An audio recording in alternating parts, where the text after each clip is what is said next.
You're 19, you don't carry a gun, you carry a calculator. You sit in the back office of a tire shop that sells maybe 3 tires a day, but somehow reports $80,000 in monthly revenue. The front smells like rubber and dust. The back smells like cash. Your job is simple. Make the numbers make sense. Cash arrives in grocery bags, small bills, wrinkled, smelling like smoke, sweat, sometimes perfume. You don't ask where it came from. You count it slowly, stack by stack, band it tight, write it down in a second ledger, not the official one. The official one is clean, taxed, predictable. The real one is hidden, messy, accurate. That one goes to the plaza boss. At first it feels harmless. You're not out there. You're not dealing. You're not hurting anyone. You're just organizing numbers. But the longer you sit there, the more you notice patterns. Certain days bring more cash, certain weeks, less. And sometimes, someone who used to come by stops coming. No explanation, no mention, just gone. And yet the money keeps arriving. You start realizing something. Every stack you count has a story attached to it. And not all of those stories end well. You get paid $500 a week, cash, no contract, no taxes, no record you were ever there. You think you're lucky. A kid your age making money, no questions asked.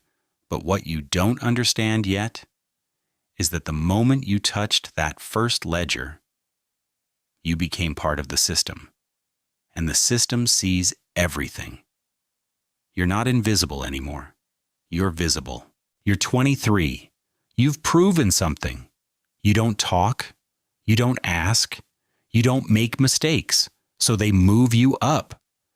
Now you don't just count money, you clean it. They give you access to shell companies, car washes that never wash cars, construction firms that never build, import-export businesses that never ship anything real. On paper, everything looks legitimate. In reality, it's all a machine. You learn layering. Cash becomes deposits. Deposits become invoices. Invoices become transfers. Transfers disappear offshore. 3 steps removed, 4 names deep, 5 countries away. You start to see how it works. Not chaos, structure, precision, like a financial puzzle where every piece hides another. You build fake histories, months of transactions that never happened, clients that don't exist, services never provided. And when someone looks at it from the outside, it makes perfect sense. That's when it hits you. The cartel doesn't fear police. They fear numbers, because numbers leave trails, unless you know how to break them. You're making $5,000 a month now. You upgrade your clothes, your phone, your life. Your family asks what you do. You say finance. Technically, it's true, but there's a difference between truth and the full story. And you're learning how to live in that gap. You're 27. Now you travel, Panama, Cayman Islands, offices with glass walls and quiet voices. You register companies under names that don't exist, directors who never show up, owners who were never real. You design financial mazes. Money moves across continents in hours. Street-level cash becomes luxury property in Miami in under 3 days, clean, untouchable. You meet people who operate in gray zones, lawyers who specialize in not knowing too much, bankers who prefer silence over curiosity, consultants who charge millions to create distance between money and its origin. You realize something important. The cartel isn't just surviving, it's expanding. Hotels, farms, startups, investments, illegal money becomes legitimate power. And you're the bridge. One night your boss asks you a simple question. How much do we really have? You pull the numbers from memory, you give him the total. He smiles, because to him it's success. But you don't smile, because you know something he doesn't think about. You know exactly where every dollar came from. It's early morning, 6:12 a.m. Your phone rings. No greeting, just a voice. We have a problem. One of your front businesses is under review. Tax authorities flagged unusual deposits, nothing obvious, but enough to raise attention. You're awake instantly. You open your laptop, pull up accounts, scan transactions. You don't panic. You adjust, shift balances, create backdated invoices, close one company, open two more. You rebuild the trail, layer by layer, until it looks like it was always that way. 48 hours later, the issue disappears. Officially, everything checks out. Unofficially, you just saved millions. The boss calls you directly. You're valuable. You pause, because you understand what that means now. Valuable doesn't mean respected. Valuable means necessary. And necessary people don't get to walk away. You're 31. You don't sit in small offices anymore. You sit at the table. Decisions happen around you. Money flows through you. Regional operators report directly to you. Cell leaders submit numbers, expenses, losses, bribes, shipments. Everything passes through your system. You don't just see money. You see behavior, patterns, inconsistencies. You notice things others don't. Small discrepancies, rounded numbers, missing amounts. One day you see it. $200,000 unaccounted for, you trace it, carefully, quietly. It leads to someone trusted. A lieutenant, someone close to the boss, you report it. Not loudly, not publicly, just a message. 3 days later, he's gone.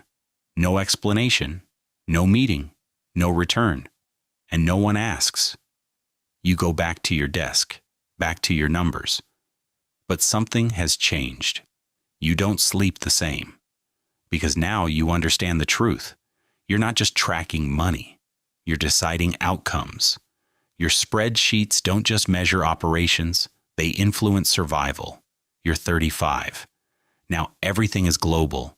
Suppliers in Asia, routes through Europe, distribution networks in North America. Money moves in every form: cash, crypto, gold, art. You diversify everything. If one system fails, another absorbs it. You manage risk like a hedge fund, except your stakeholders don't send emails. They send messages, clear ones. You're earning $80,000 a month now. On paper, you make a fraction of that. The rest is hidden, layered, protected. You buy a house in a gated community, clean, quiet, safe. Your neighbors think you're successful, disciplined, smart. You are, just not in the way they believe. Then things start tightening. Investigations increase. Countries begin sharing data. Financial intelligence units connect dots. Names surface. Patterns emerge. You hear it quietly. An indictment is coming. Your name might be included. You think about leaving, disappearing, starting over somewhere far away. But you already know the answer. You can't. The boss calls you in. Private meeting, no one else present. Are we exposed? You think carefully. You answer honestly. Not yet. He watches you longer than usual. That's when you understand something. Trust here is temporary, but suspicion is permanent. Then it happens. One account freezes, no warning, no explanation, just locked. You feel it immediately. Something broke. You trace transactions, dig deeper, you find it. A junior accountant, he copied files, put them on a flash drive. He was arrested. Now the system is leaking. Not enough to collapse everything, but enough to start connecting pieces. The boss wants answers. You give options. Restructure, shift exposure, prepare for arrests. He chooses restructuring. So you move everything again. Faster this time. More aggressively. You delete files, destroy records, stop storing information digitally. You memorize numbers, accounts, structures. You become the system. Financial crimes, conspiracy, international laundering. They don't talk about violence. They talk about numbers. Because numbers are easier to prove. In court, everything becomes simple. Charts, lines, connections. Your work reduced to diagrams on a screen, clean, clinical. You sit there in a suit and finally understand something. You were never just the accountant. You were the system. Money is oxygen, and you controlled the flow. Without you, everything slows. But it doesn't stop, because someone else always steps in. Another accountant, another ledger, another system. You started in a tire shop with a calculator. You ended in a courtroom with decades ahead of you. You never touched a weapon, but every number you moved carried weight, consequences. And somewhere right now, a 19-year-old with talent is being approached. You're good with numbers, right? And just like that, it begins again. Not with violence, not with noise, but with spreadsheets and silence.